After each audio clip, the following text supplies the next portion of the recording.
Estamos começando o Evidências, um programa em busca de fatos que comprovem a veracidade histórica da Bíblia Sagrada. No programa de hoje, vamos tratar de um assunto um tanto incomum para os meios acadêmicos e religiosos: o senso de humor. Mas será que há espaço no cristianismo para falar seriamente do humor religioso? Seria possível alguém fazer uma tese teológica que discursasse sobre o riso nas Escrituras?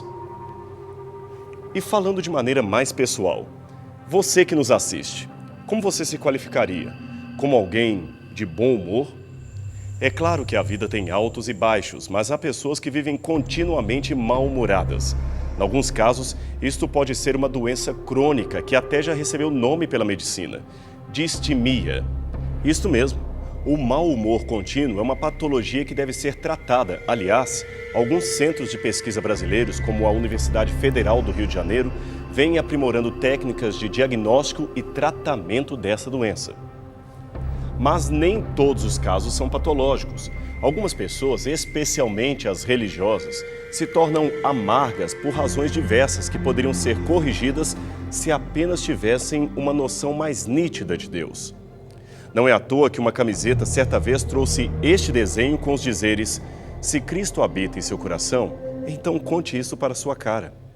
É muito interessante verificar através da história a íntima e ao mesmo tempo complexa relação entre o humor e a fé, entre a comédia e a religião.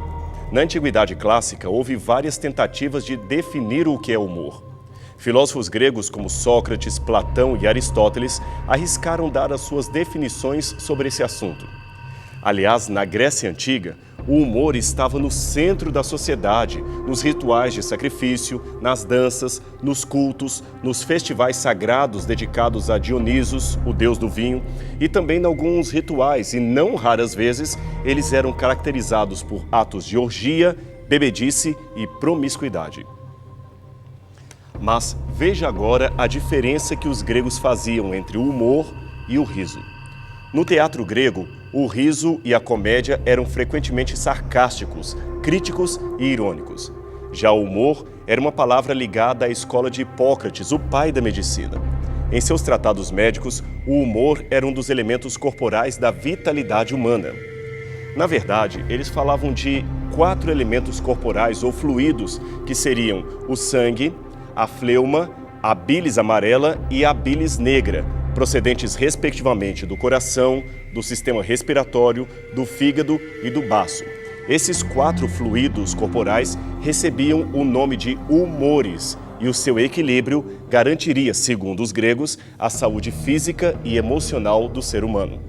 Galeno, o mais proeminente médico da antiguidade depois de Hipócrates, também afirmou esse mesmo conceito. Assim, naqueles idos, o humor não era necessariamente um sinônimo de riso ou comédia, embora, é claro, pudesse abarcá-los em seu conteúdo. Nem todos os gregos, é claro, aceitavam esse tipo de piada que se fazia no teatro. Platão, por exemplo, no início de sua obra A República, classificou os atores e poetas como pessoas que imitavam aquilo que não conheciam. Por isso, eles faziam brincadeiras com o que, na verdade, deveria ser levado a sério.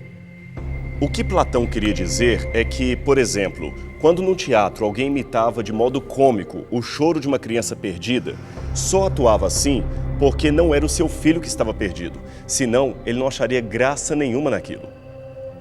Noutras palavras, eu não conheço, por isso não me importo, prefiro rir da desgraça alheia. Aliás, Platão foi tão duro em sua crítica que chegou a dizer que o riso afasta o homem da verdadeira sabedoria. É lógico que isso deve ser lido dentro do contexto ao qual ele escrevia.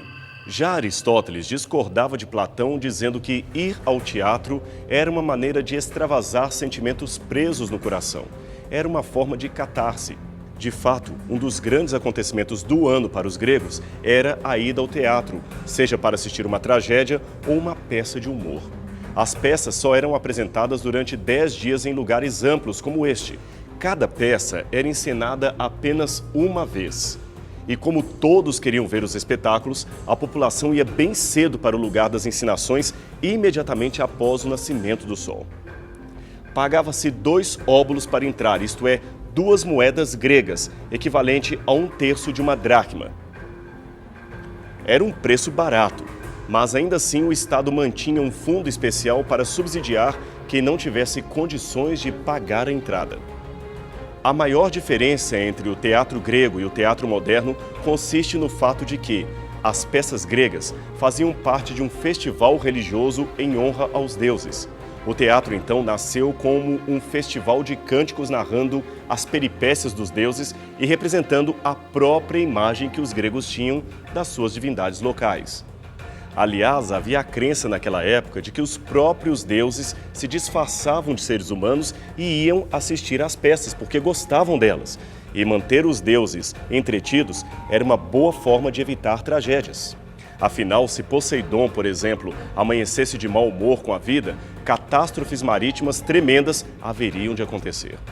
Por isso, era importante manter Poseidon sempre alegre, sempre distraído. Mas não somente ele, todos os demais deuses do Olimpo também tinham de ser distraídos. Esse antigo vaso grego mostra 2 atores em cena, um segurando a máscara de atuação. Máscaras como estas, feitas de argila ou bronze, faziam parte do cenário e da indumentária dos atores, que as colocavam sobre o seu rosto na hora de atuar. Havia 2 motivos entre os gregos para o uso destas máscaras. Um era de caráter técnico, pois papéis femininos eram representados por homens, que assim se transformavam em mulheres. Já a outra razão era de caráter religioso. É que na Grécia não havia essa separação moderna entre vida religiosa e vida secular. Logo, eles traziam consigo uma crença primitiva, segundo a qual a máscara ritual não seria um objeto qualquer.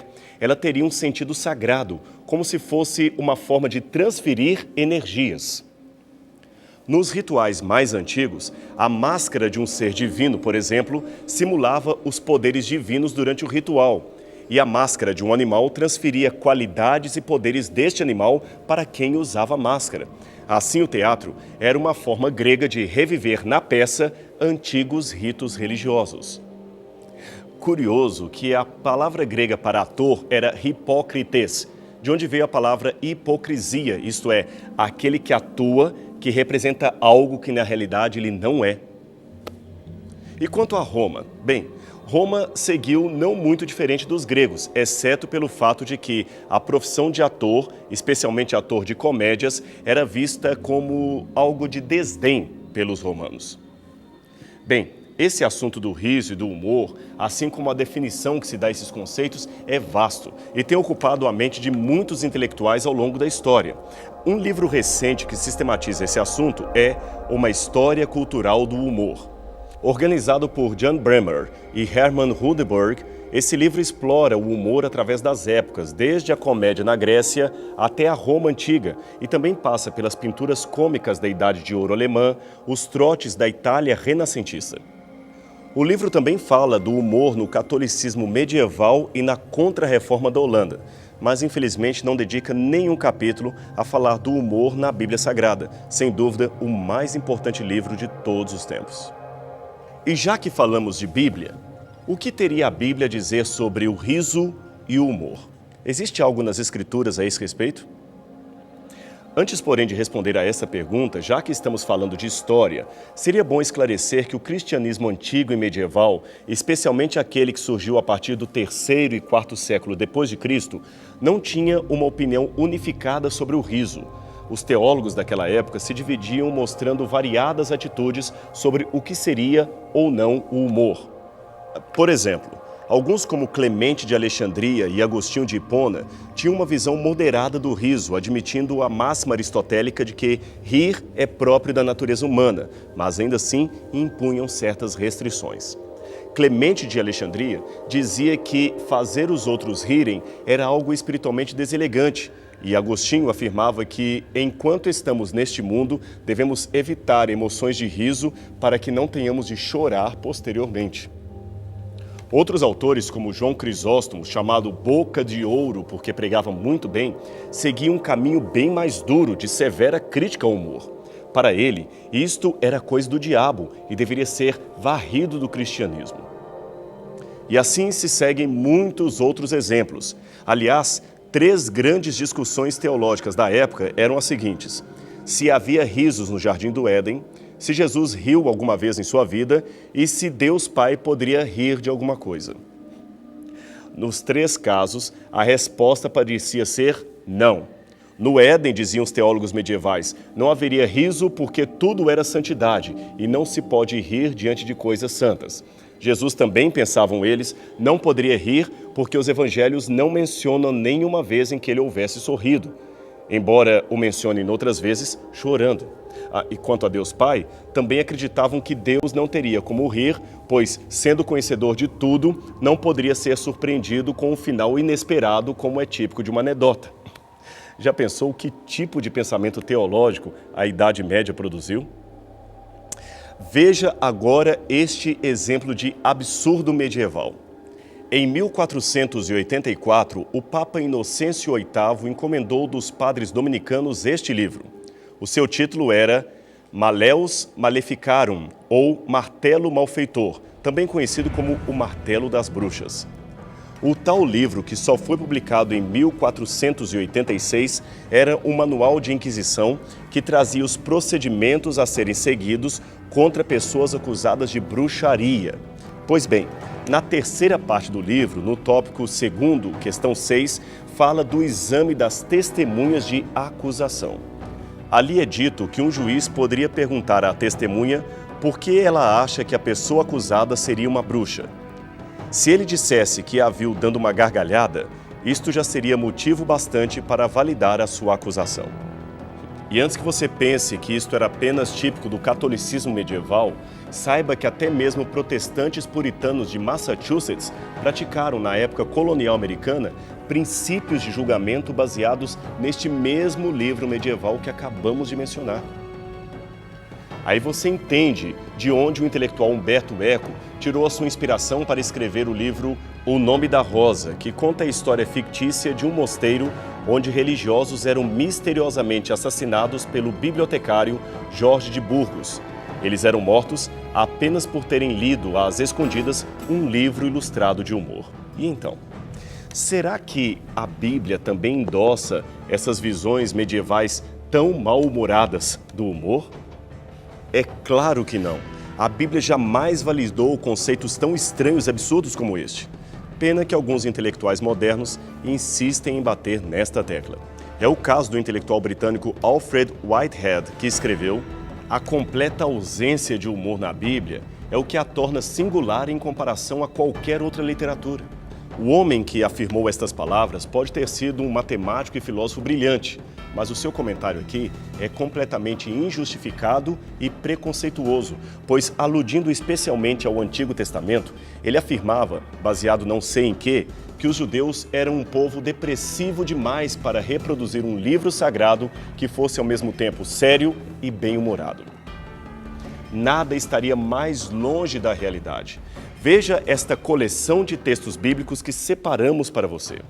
O coração alegre é como bom remédio, mas o espírito abatido seca até os ossos. Provérbios capítulo 17, verso 22. Então a nossa boca se encheu de riso e a nossa língua de cântico. Então se dizia entre os gentios: grandes coisas fez o Senhor a estes. Salmo 126, verso 2. O Senhor encherá a tua boca de riso e teus lábios de júbilo. Jó capítulo 8, verso 21. Deus me tem feito sorrir. Todo aquele que o ouvir se rirá comigo. Gênesis capítulo 21, verso 6. E o que você pensa? Será que Deus ri? Veja o que o próprio livro sagrado diz ao comentar as maldades que os perversos fazem como se não fossem pagar por seus atos de injustiça. Veja o que diz a Bíblia. O Senhor se rirá dele, pois vê que vem chegando o seu dia. Salmo 37, verso 13. É claro que alguém pode argumentar dizendo: bom, isto é um antropomorfismo, isto é, características humanas aplicadas simbolicamente a Deus. Mas aqui não parece ser esse o caso. Embora a Bíblia realmente aplique poeticamente sentimentos humanos para o Altíssimo, esses sentimentos não deixam de espelhar algo da natureza intrínseca de Deus. A diferença é que os seus sentimentos são mais puros, afinal, são sentimentos divinos. Por exemplo, a Bíblia fala que Deus ama, eu também amo, mas eu apenas exerço a atividade de amar, enquanto Deus, diz a Bíblia, Deus é amor. Eu posso amar, mas eu jamais serei o amor. Viu que o sentimento de Deus é profundamente superior ao nosso? Noutras palavras, o amor em mim é algo imperfeito, circunstancial. Eu amo, mas poderia não amar. Deus, contudo, sempre ama. Não tem como ele deixar de amar. Amar é algo intrínseco, inerente ao seu ato de ser, bem diferente do princípio humano do amor. E se Deus ama, também tem um tremendo senso de humor. Afinal de contas, a humanidade muitas vezes se revela uma grande anedota, uma grande piada. Infelizmente, nem sempre de bom gosto. Talvez você não saiba, mas na mentalidade hebraica, aquela que produziu a Bíblia Sagrada, o humor pode ser classificado em bem ou mal, em certo ou errado. Isto é, existe na Bíblia uma ética do humor. Isto mesmo, ética do humor. O humor ruim é aquele que debocha do outro ou ridiculariza suas misérias, aquelas situações trágicas que fazem parte da vida do outro. Eu vou dar um exemplo para que você possa entender isto e, para tanto, eu vou tomar uma declaração de Jesus. Se você ler com atenção o que está na Bíblia, em Mateus capítulo 5, verso 22, verá uma ilustração do que eu estou acabando de dizer. Aqui nesse texto da Bíblia, temos Jesus falando o seguinte: quem proferir um insulto a seu irmão estará sujeito a julgamento do tribunal, e quem lhe chamar tolo estará sujeito ao fogo do inferno. Pelo jogo de palavras usado aqui, tribunal neste sentido está em paralelo com o inferno mencionado mais abaixo no texto. Logo estamos falando do tribunal de Deus, ou seja, o juízo final. Agora veja, no texto original temos dois vocábulos interessantes que a tradução não pegou ao ponto. Um vocábulo é grego, o outro é aramaico. O vocábulo grego que aparece no texto é moros, que quer dizer estúpido, obtuso, retardado. É da palavra moros que temos a palavra morosidade. Já o vocábulo aramaico que aparece no texto é raká, que quer dizer cabeça de vento, vazio, cabeça oca. O conceito das palavras é parecido, mas por que Jesus disse isso? Veja, quem chamar o seu irmão de cabeça oca já está condenado por Deus. Sabe por que Jesus afirmou tal coisa? Simples, porque os seres humanos, ainda que desfigurados pelo pecado, ainda são a imagem e semelhança do Criador. Ridicularizar a obra de um artista é ridicularizar o próprio artista. Logo, devemos rir com as pessoas e não rir das pessoas. Há uma importante diferença entre uma coisa e outra. Mas, novamente, eu repito, isto não significa que você, sendo religioso, deve ser mal-humorado, que não pode rir de situações engraçadas. Pelo contrário, na Bíblia, o humor chega a ser sinônimo de sabedoria. Veja, eu vou explicar isso melhor para você. Para os antigos judeus, aqueles que produziram a Bíblia, o humor era o óbvio seguido do inesperado. Por exemplo, você escorrega numa festinha de família e cai. Todos riem, inclusive você mesmo. Ora, se escorregou, óbvio, deverá cair. Inesperado porque ninguém supunha que aquilo iria acontecer. Se você anunciasse, atenção pessoal, eu vou cair, não teria graça nenhuma. Lembre-se, o humor é o óbvio seguido do inesperado. E a sabedoria para eles era a mesma coisa, ou seja, a sabedoria é aquela resposta óbvia que ninguém está esperando. Por exemplo, os judeus, incluindo Jesus, amavam responder uma pergunta com outra pergunta. E os evangelhos estão repletos de momentos em que Jesus fez isto. Então perguntaram ao rabino, por que vocês judeus respondem uma pergunta com outra pergunta? Sabe o que ele respondeu? Há algum mal nisso? Viu? A resposta óbvia, seguida do inesperado. Ninguém esperava esse tipo de resposta, mas não havia outro meio de responder. Outra coisa que marcava o humor judaico dos tempos bíblicos era o exagero. As pessoas amavam a hipérbole era engraçada. Agora imagine Jesus dizendo, é mais fácil passar um camelo pelo fundo de uma agulha que um rico entrar no céu. Aquela, sem dúvida, foi uma comparação engraçada que levou o auditório de Jesus a rir. Mas veja, não se tratava de um humor alienante, nem de um riso barato, não. Aquela era uma forma de levar o povo, através do humor, a pensar numa realidade mais séria. Afinal de contas, se você consegue fazer uma pessoa sorrir, já quebrou uma boa parte do preconceito que ela teria em relação à mensagem que você queria transmitir para ela. E Jesus fez exatamente isto. Quem não riu, certamente, foram os mal-humorados inimigos de Jesus, que não tinham tempo para o senso de humor.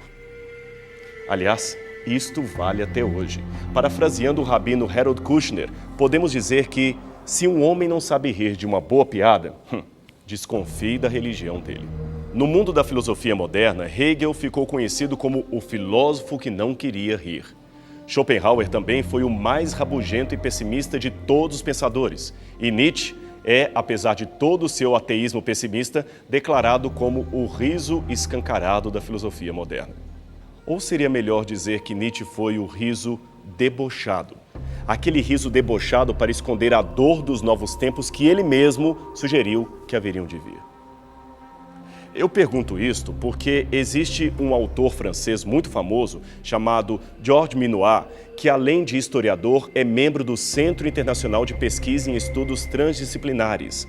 Esse autor francês ama escrever livros exóticos como A História do Suicídio, A História dos Infernos, A História da Velhice no Ocidente, A História do Futuro e, dentre eles, há este livro intitulado A História do Riso e do Escárnio.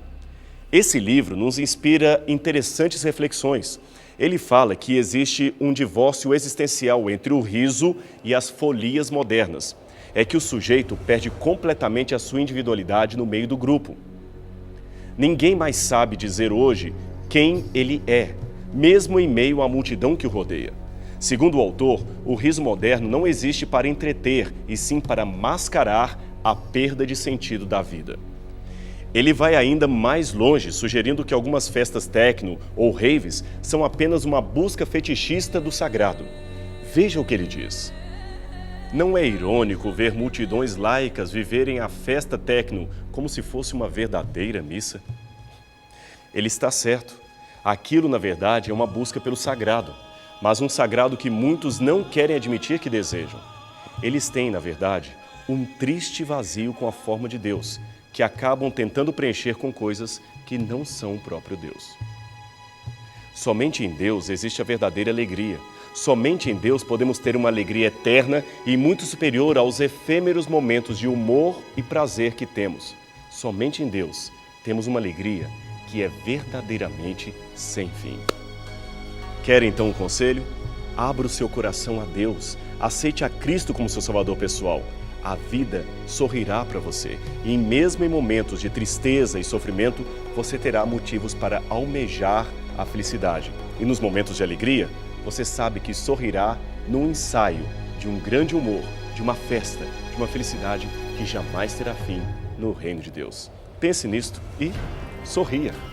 A gente se encontra novamente semana que vem aqui no seu programa Evidências. Até lá.